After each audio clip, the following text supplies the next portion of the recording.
अस्सलाम वालेकुम। मैं हूं इश्तियाक गुंदल। काफी दिनों के बाद व्लॉग करने की वजह यह है कि कुछ खास कहने को था नहीं। हालांकि आपने देखा होगा कि मुख्तलिफ यूट्यूबर्स जो है ना, वो पिछले चंद महीनों से बड़े बड़े दावे कर रहे हैं। जैसे बासर इदारों के बड़े बड़े जो सरबराहान हैं वो इस कदर बेबस और मजबूर हुए हैं चेयरमैन पीटीआई इमरान खान के आगे कि उन्होंने जाकर जेल के अंदर इमरान खान को डील की ऑफर कर दी है।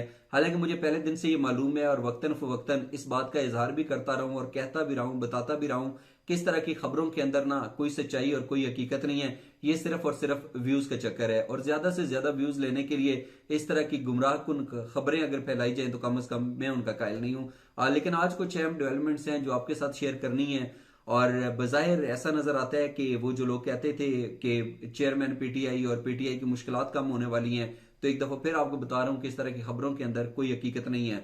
अलबत्ता ये जरूर हकीकत है कि पूरे का पूरा जो सिस्टम है, जो निज़ाम है, वो इमरान खान के आगे वाकई बेबस दिखाई दे रहा है और उसकी बुनियादी तौर पर कुछ वजूहत हैं।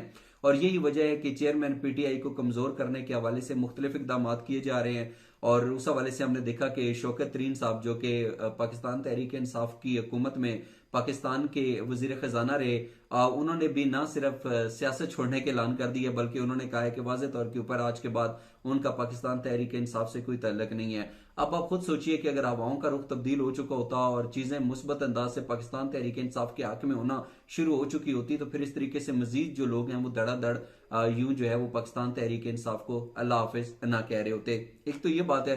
और दूसरी बात यह है कि अभी थोड़ी देर पहले ही मैं खबर पढ़ रहा था कि इलेक्शन कमीशन ऑफ पाकिस्तान ने तहरीक इंसाफ को जो है वो नोटिस जारी कर दिया है इंट्रा पार्टी इंतखाबात के हवाले से। और आपको मालूम है कि इंट्रा पार्टी इंतखाबात जो है वो तमाम तर सियासी जमातों की जिम्मेदारी है। लेकिन इसकी तरफ हम देखते हैं कि इलेक्शन कमीशन ऑफ पाकिस्तान ने जो है पीटीआई को तो नोटिस जारी कर दिया है, लेकिन पाकिस्तान मुस्लिम लीग नून और पाकिस्तान पीपल्स पार्टी के अंदर जो अमरीत नजर आ रही है, जो खानदानी अमरीत नजर आ रही है, उसके हवाले से कौन कब नोटिस लेगा, कब कोई बात की जाएगी, वो तो किसी जगह के ऊपर नजर नहीं आती।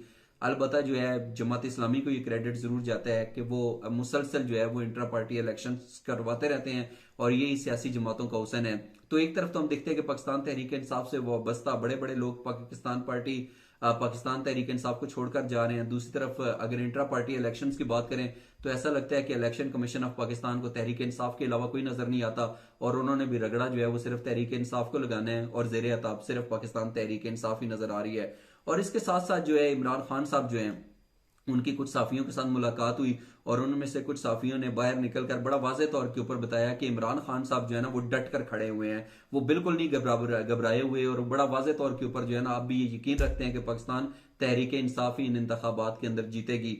और एक और बात जो मैं पहले दिन से कर रहा हूं कि किसी किस्म की कोई डील नहीं हो रही अभी तक, ना कोई इस तरह की ऑफर की गई है और ना ही इमरान खान किसी डील के हक में है। अगर उनको ऑफर कभी की भी गई तो वो कभी भी पाकिस्तान छोड़कर बाहर नहीं जाएंगे। बजाय ऐसा नजर आता है जिस तरीके से वो डट कर खड़े हैं तो ऐसा लगता है कि जैसे उनको अपनी जीत के ऊपर वाज़ेह तौर के ऊपर यकीन है।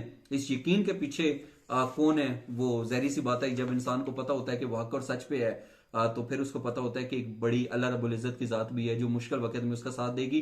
तो ऐसा लगता है कि इमरान खान का यही जो यकीन है ना, यही इमरान खान को जो है ना वो बार बार ये बावर करा रहा है कि डट कर खड़े हो जाओ, जीत सिर्फ तुम्हारी होगी। अलबत्ता जो कुछ पाकिस्तान तहरीक इंसाफ के साथ किया जा रहा है वो भी एक बहुत बड़ा सवाल है कि जेर अताब सिर्फ और सिर्फ पाकिस्तान तहरीक इंसाफ ही क्यों। और दूसरी बात यह है कि नवाज शरीफ साहब को जिस तरीके से मुसलसल रिलीफ मिलता जा रहा है तो कहा यह जा रहा है, एक तासर भी है और कहा जा रहा है कि ये सिर्फ तासर नहीं है बल्कि हकीकत है कि अगली जो हुकूमत है वो पाकिस्तान मुस्लिम लीग नून की बनेगी। तो यहां पर सवाल ये पैदा होता है कि ये जो अदालतों की तरफ से नवाज शरीफ साहब को रिलीफ मिल रहा है, क्या इस रिलीफ के बगैर भी नवाज शरीफ पाकिस्तान के वजीर आजम मुंतखब हो सकते हैं? तो इसका जवाब नफी में है, नहीं में है। उसकी बुनियादी तौर पर वजह यह है कि कोई भी सजा याफ्ता शख्स जो है वो एमएनए मुंतखब नहीं हो सकता, इलेक्शन नहीं लड़ सकता। जब इलेक्शन नहीं लड़ेगा तो एमएनए मुंतखब नहीं होगा, जब एमएनए नहीं बनेगा तो पाकिस्तान का वजीर आजम कैसे बन सकता है? इसीलिए अगर नवाज शरीफ साहब को पाकिस्तान का वजीर आजम बनना है या बनवाना है तो फिर जो हाई कोर्ट की तरफ से जिस तरीके से रिलीफ मिल रहा है, यही अगर सिलसिला आगे चलता रहा तो सुप्रीम कोर्ट की तरफ से भी रिलीफ मिलना चाहिए। अगर नवाज शरीफ साहब के ऊपर सजा याफ्ता शख्स का लेबल मौजूद रहता है तो फिर नवाज शरीफ साहब वजीर आजम तो बड़ी दूर की बात है, कभी एमएनए भी नहीं बन सकते।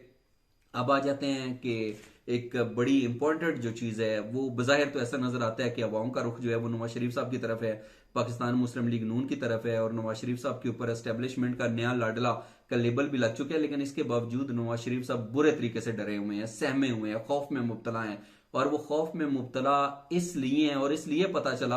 अगर नवाज शरीफ साहब को ये यकीनदानी होती कि कोई मसला ही नहीं है, मुझे 2/3 की मेजोरिटी मिलने वाली है, तो नवाज शरीफ साहब जो है वो अपना आराम करते। लेकिन नवाज शरीफ साहब तो कभी कभी हम देखते हैं कि बलूचिस्तान का दौरा होता है तो इलेक्टिबल्स यानी कि लोटों को साथ मिलाने पर फखरी अंदाज के अंदर उसका इजहार किया जाता है। फिर MQM को साथ मिलाया जाता है और सिर्फ इतना ही नहीं बल्कि मौलाना फजल और रहमान के साथ जो है वो सीट एडजस्टमेंट का मामला भी तय पा जाता है। और फिर 15 साल के बाद नवाज शरीफ साहब चौधरी शुजात साहब से मिलने भी चले जाते हैं। तो बज़ाहिर ये अवामिल हैं कि नवाज शरीफ साहब के अंदर अभी तक डर मौजूद है और वो ये समझते हैं कि अगर इन छोटे मोटे सियासी जमातों के कैदीन को भी मैंने अपने साथ ना मिलाया जो कि इलेक्टिबल्स की तरह ही और अपने मुफादात के साथ किसी के साथ भी मिल जाते हैं, तो शायद मैं पाकिस्तान का वजीर आजम नहीं बन सकूंगा।